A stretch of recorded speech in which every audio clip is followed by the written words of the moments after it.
Alrighty. Hi, everybody. This is the walkthrough video for Monday. It is 11/11 and it's Veterans Day. I'm really thankful to the adults who have served our country and really one thing I think a lot about because I have had some really intense familial experiences with mental health and wellness is that we really need to make sure we support our veterans when they come back. War is really hard and it's hard in different ways for different people. And we know that if we can provide people with the support they need, both while they're deployed, but really importantly, when they come back, we can help our friends and neighbors when they return. So really thankful to everybody who served. Let's talk a little bit about climate change. Hopefully, you remember the answer here is greenhouse gases. So, today I'm going to ask you if you were absent to move through an assignment that's going to help you think about the connection between cellular energetics and global climate change. And the reason we're doing this is because it connects what we've been learning to the need for climate action. So this is a picture of the carbon cycle. You're going to be thinking a lot about the biologically involved carbon cycle quite a bit here in the days to come. But this is a big picture one that includes a lot of biogeochemical cycling that we might not always see every day. For example, sediment and rocks, which include the fossil fuels, are made from processes that are more geochemical in nature, but also fossil fuels in particular are made from the bodies of dead plants and animals. If you're looking at oil, it's probably plankton and small ocean life. If you're looking at coal, it was probably made from peat, which is probably made from swamp plants. And some animals, but mostly swamp plants. So if you take a look here, like humans are definitely taking the carbon that's been locked away for a long time and we are burning it, putting it up into the atmosphere. And as you are aware, when you burn stuff, you make CO2. That carbon dioxide that we make in the atmosphere by burning it, the energy in that carbon was locked into the ground from the power of long ago sunlight, which is a weird thing to think about. There's some other paths that humans change. Like, for example, when we clear cut land, which to be clear, I enjoy living in a house. I like going to a school. Like, it is true that I have really enjoyed the progress of the modern age. And also, when we clear cut land to put things like shopping malls and schools and housing down, we are changing the land plants. Eventually, we burn them or destroy them, and they end up becoming carbon dioxide in the atmosphere. So today you're going to be able to use En-ROADS to set some climate policy. This assignment has been done by students, but also by policymakers, mayors, governors around the country and around the world. The entire freshman class of MIT did it this year because Diana did it in class last year, and she and Grace sent me some pictures of it. Like this thing is a really useful way to think about what our future is going to look like. And by the way, just to be really clear, if you have never thought about how electricity gets generated, I want to teach you this quickly. So we spin a magnet, and when we spin, maybe I can just show it to you. Hang on. Maybe it's worth it me just showing it to you.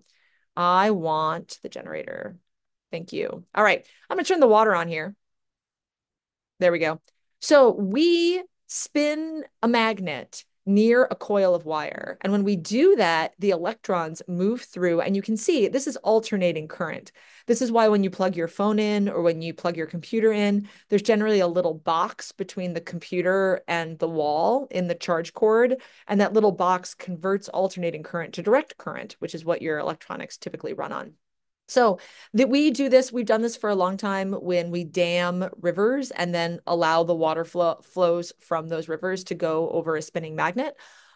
We also more commonly will spin the magnet by boiling water to make steam. And that steam can turn a turbine quite quickly. So that's why we're using fossil fuels. And it turns out, for what it's worth, that the same process is used in nuclear power plants. We just use the heat that naturally occurs from the decay of the purified radioactive elements. We use it when we use not solar panels, but like wind turbines. It's the wind that's turning that to make the magnets, right? But we are burning fossil fuels to make electricity by doing those things or but to power engines. So the En-ROADS assignment has some really exciting, this is the student assignment. This is not what I wanted to show you. Hang on. It's not even in the same window. So if we take a look at En-ROADS and find the simulation link, you'll be able to see that there are lots of things that you can change. You can see there's global sources of primary energy, and you can see they're color coded. You can see there's a little glitch here and here right at 2020. And indeed, we know that we can change the amount of greenhouse gas emissions and the projected temperature, as you can see here. So global sources of primary energy, greenhouse gas emissions, and then temperature increase. These are all sliders. And if you dig into the ... you can find out what the thing is. And also you can, if you wanted to, you could change a lot of these sliders for the purposes of today's assignment. Like, this is about transport electrification. It's about electric transport. Our suggestion is that you not use the detailed settings. If you really wanted to, you could think about that. But for the purposes of APBio, using the preset is good enough. This simulation is constantly updated with what the people at Climate Interactive, the meta-analysis they've done of the current state of the field. So these are all the sliders for energy supply. We've got sliders for transport, buildings and industry, and growth. We also have one for carbon dioxide removal and other sources of greenhouse gases. If you are confused, agricultural emissions, waste and leakage, you can go ahead and click here and learn a little bit about those processes. But I wanted to show you, if, for example, you tax coal, you can get some effects. You also could choose to subsidize coal. So taxing means that people pay more, or governments pay more, or countries pay more, or corporations pay more. Or you can subsidize it, which means we pay you to use it. So you can see there's some big differences there. And the simulation works really well because some things are tightly linked. For example, you can make all the electric cars that you want, but you don't see a huge change in greenhouse gas net emissions or in temperature increase, right? What you really need to do in order to do that is to really tax the oil that we use to make gasoline, right? And so even if you make an electric car, if you're still using coal to power your power plants, if you're still using oil to power your power plants, then it doesn't matter. You need to make sure that both of those are linked. So the simulation does that in some interesting ways. I'm just going to reset that's the blinky blank. I want it to reset all the way. So what you're going to do for today's assignment, if you were absent, it's doing the changing thing. That's so great for us. So if you were absent today, the goal for you is to just move through the En-ROADS guided assignment. It's version 13. I've linked it directly here. And you're just going to do what it tells you to do. In class, we presented them a little bit, but you aren't here, and that's okay. Here's our cool down for today. Oh yeah, I'll do that in a minute. What'd you learn from doing this simulation? What did you see reflected that you already knew? What questions do you have? Answering questions like that will help make sure that you keep this connection in your head, especially as we move into some more local ecological disruptions, some of which are exacerbated by climate change, some of which aren't, and also some solutions, some of which are specifically designed with policies, with what we know about climate change in mind. Now, the thing I wanted to share with you is this idea about how we can think about making differences.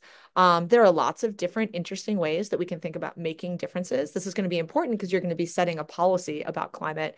So you can see there's you. Here's your set of things that you might be able to do.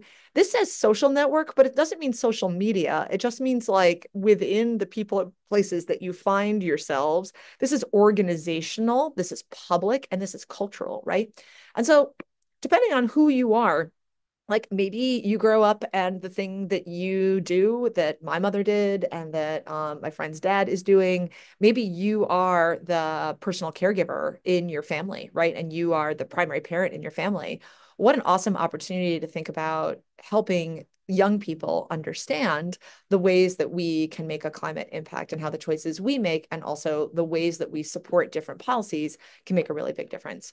Maybe you are somebody who's going to grow up a cultural icon. Maybe you are our next, I don't know, space talk influencer or whatever. Maybe you have the capacity to change some cultural norms. Billie Eilish just held a giant event that she paid for, I think in New York or Atlanta. I don't remember where, but a lot of people in my extended network went. So finding ways that you can make a difference is important. That's exactly the focus of Unit 8. All right, that's it for me. I hope you're doing well out there. I'll be gone the rest of the week, so I've got some videos upcoming for you. Take care out there.